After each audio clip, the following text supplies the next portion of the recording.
যারা অনেক টাকা ঋণে আছেন সকাল বিকাল একটি দোয়া 7 বার পড়ুন, আপনার ঋণের বোঝা আল্লাহ পাক রব্বুল আলামিন দূর করে দিবেন। অনেকে দুশ্চিন্তা আছেন, টেনশনে আছেন, ঋণের বোঝায় জর্জরিত হয়ে আছেন, আপনি সকাল বিকাল একটি দোয়া পড়বেন। এটা আবু দাউদ শরীফের 1555 নম্বর হাদিস।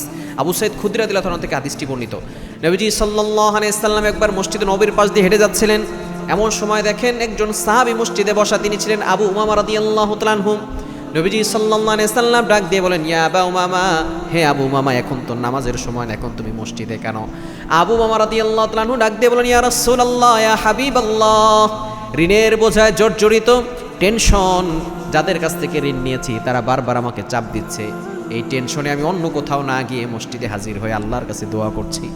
নবীজি সাল্লাল্লাহু আলাইহি ওয়াসাল্লাম বলেন, ইয়া আবা উমামা, তোমাকে কি আমি এমন একটা বাক্য শিক্ষা দিব না, যে বাক্যের আমল করলে তোমার ঋণের বোঝা দূর হয়ে যাবে, তোমার টেনশন দূর হয়ে যাবে, তোমার বিপদ দূর হয়ে যাবে, তোমার কষ্ট দূর হবে, দুশ্মনের দুশ্মনী থেকে আল্লাহ তোমাকে হেফাজত করবে এবং আল্লাহ পাক রব্বুল আলামিন তোমার অভাব দূর করে দিয়ে সম্পদ দান করবেন।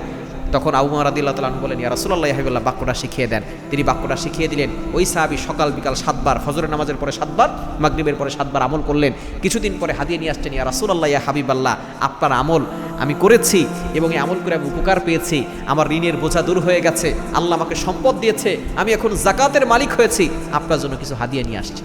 সুবহানাল্লাহ বিহামদি। বাক্যটা কি?